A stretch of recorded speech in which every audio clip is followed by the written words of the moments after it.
بسم اللہ الرحمن الرحیم۔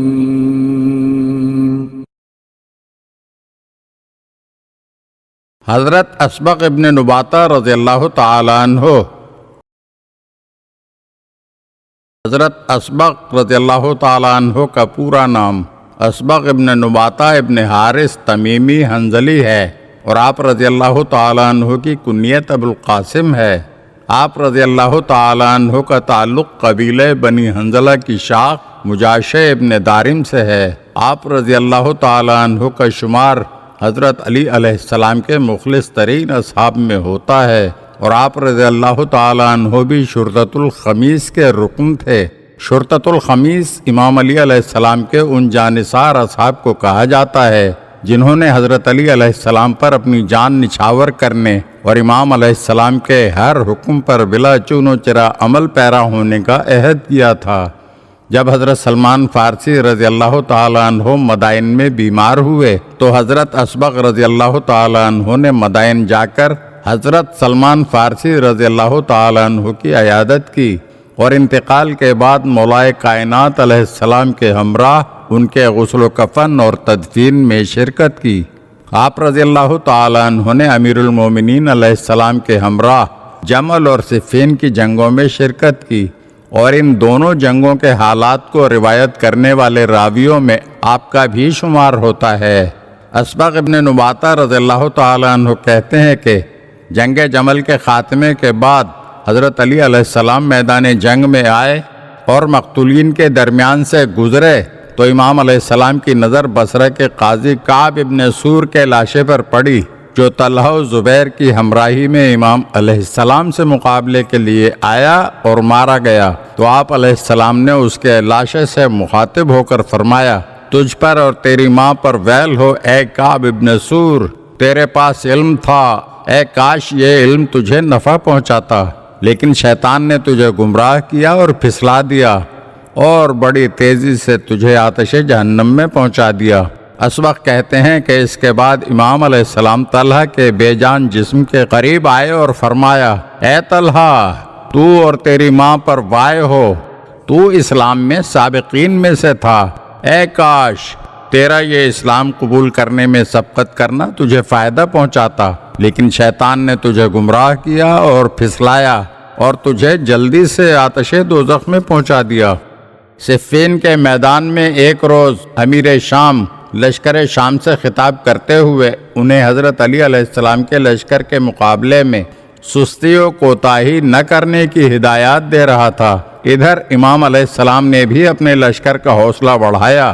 ایسے میں جناب اسبغ ابن نباتہ مولائے کائنات علیہ السلام کی خدمت میں حاضر ہوئے اور میدان جہاد میں جانے کی اجازت طلب کرتے ہوئے کہنے لگے، اے امیر المومنین، آپ نے مجھے اپنے لشکر کا حصہ اور شرطۃ الخمیس کا رکن بنایا۔ آپ ہماری شجاعت اور دلاوری سے آگاہ ہیں۔ آپ دیکھ رہے ہیں کہ لشکر شام ہمیں شکست سے ڈرا رہا ہے، لہذا اجازت مرحمت فرمائیے تاکہ میدان جہاد میں جا کر جب تک جان میں رمق باقی ہے حق کی سربلندی کے لیے جہاد کروں۔ امام علیہ السلام نے اجازت دے دی۔ جناب اسبغ رضی اللہ تعالیٰ عنہ نے پرچم اٹھایا اور میدان کارزار میں پہنچے اور ایسی جنگ کی کہ معاویہ اسبغ کی جنگ دیکھ کر ششدر رہ گیا۔ جب میدان سے واپس ہوئے تو آپ رضی اللہ تعالیٰ عنہ کی تلوار اور نیزے سے خون ٹپک رہا تھا۔ 40 ہجری میں جب ابن ملجم ملعون کی ضربت سے زخمی ہونے کے بعد مولائے کائنات علیہ السلام مسجد سے گھر لائے گئے تو آپ علیہ السلام کے باوفا اصحاب کا ایک ہجوم صدائے ماتم بلند کرتا ہوا دولت کدے کے دروازے پر جمع ہو گیا۔ ایسے میں امام حسن علیہ السلام باہر تشریف لائے اور فرمانے لگے کہ اے لوگو، میرے پدر بزرگوار نے حکم دیا ہے آپ سب حضرات اپنے اپنے گھروں کو جائیے۔ امام علیہ السلام کا یہ فرمان سن کر اسبغ رضی اللہ تعالیٰ عنہ کے علاوہ سب کے سب اپنے گھروں کو چلے گئے۔ اسبغ رضی اللہ تعالیٰ عنہ کہتے ہیں کہ امام حسن علیہ السلام کے اس بیان کے بعد سب لوگ واپس چلے گئے، لیکن میں واپس نہیں گیا۔ تھوڑی دیر بعد امام حسن علیہ السلام دوبارہ دولت سرا سے باہر تشریف لائے تو مجھے موجود پایا۔ آپ علیہ السلام نے مجھ سے سوال کیا، اے اسبغ کیا تم نے ہمارا پیغام نہیں سنا؟ میں نے عرض کیا جی میں نے سنا، لیکن چاہتا ہوں کہ امیر المومنین علیہ السلام کی کیفیت دیکھ سکوں اور آپ علیہ السلام سے ایک حدیث سنوں۔ آپ ہمارے لیے ان سے اجازت حاصل کیجئے۔ امام حسن علیہ السلام گھر کے اندر تشریف لے گئے اور کچھ ہی دیر میں واپس آئے اور مجھ سے فرمایا اندر چلیں۔ میں اندر گیا، دیکھا امیر المومنین علیہ السلام کے سر پر ایک زرد رومال بندھا ہوا ہے اور آپ علیہ السلام کے چہرے کی زردی رومال کی زردی سے بھی زیادہ نمایاں محسوس ہو رہی تھی۔ درد اور زہر کی شدت کی وجہ سے آپ علیہ السلام اپنے پاؤں کو بار بار اٹھا رہے تھے اور زمین پر رکھ رہے تھے۔ اس وقت مجھ سے فرمایا اے اسبغ کیا میرا پیغام حسن سے نہیں سنا؟ میں نے عرض کیا جی امیر المومنین سنا ہے، لیکن میں اس حالت میں آپ کی زیارت کرنا چاہ رہا تھا اور آپ سے رسول اکرم صلی اللہ علیہ وآلہ وسلم کی کوئی حدیث سننا چاہتا تھا، اس لیے کہ شاید آج کے بعد ہم آپ سے کوئی حدیث نہ سن سکیں۔ امام علیہ السلام نے اسی کمزوری اور نقاہت کے عالم میں فرمایا سنو اے اسبغ، ایک دن رسول اکرم صلی اللہ علیہ وآلہ وسلم نے مجھے طلب کیا جبکہ آپ صلی اللہ علیہ وآلہ وسلم بستر علالت پر تھے۔ مجھ سے فرمانے لگے اے ابو الحسن جاؤ اور لوگوں کو جمع کرو اور لوگوں سے کہو اے لوگو میں اللہ کے رسول کا فرستادہ ہوں۔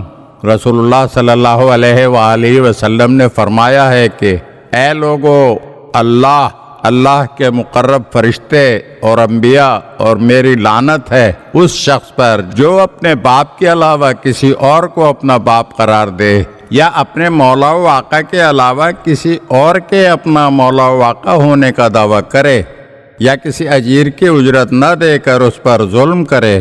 اے اسبغ میں نے حکم رسول کے مطابق مسجد میں جا کر جو کچھ آپ صلی اللہ علیہ وآلہ وسلم نے فرمایا تھا بیان کر دیا۔ جب میں ممبر سے اترا تو عمر ابن خطاب نے مجھ سے کہا اے ابو الحسن رسول اللہ صلی اللہ علیہ وآلہ وسلم کا کلام تو سنایا لیکن وہ مجمل تھا، آپ نے اس کی تفصیل نہیں بتائی۔ میں نے کہا میں رسول اللہ صلی اللہ علیہ وآلہ وسلم تک یہ بات پہنچاؤں گا۔ میں نے رسول اللہ صلی اللہ علیہ وآلہ وسلم کی خدمت میں جا کر صورتحال سے آگاہ کیا تو آپ صلی اللہ علیہ وآلہ وسلم نے فرمایا کہ میری مسجد میں جاؤ اور میرے ممبر پر بیٹھو اور اللہ کی حمد و ثنا اور مجھ پر درود و سلام کے بعد ان سے کہو کہ اے لوگو میں کوئی ایسی چیز اللہ کی طرف سے نہیں لایا جس کی تعویل و تفسیر میرے پاس نہ ہو۔ آگاہ رہو میں ہی اس امت کا باپ ہوں، میں ہی تمہارا مولا ہوں اور میں ہی تمہارا اجیر ہوں۔ اسبغ کہتے ہیں اس کے بعد امیر المومنین علیہ السلام پر غشی طاری ہوئی۔ جب آپ علیہ السلام ہوش میں آئے تو فرمایا اے اسبغ ابھی تک بیٹھے ہو؟ کہا جی میرے مولا، اور اس کے بعد آپ علیہ السلام نے مجھ سے ایک اور حدیث بیان فرمائی اور اس کے کچھ ہی دیر بعد آپ علیہ السلام دنیا سے رخصت ہو گئے۔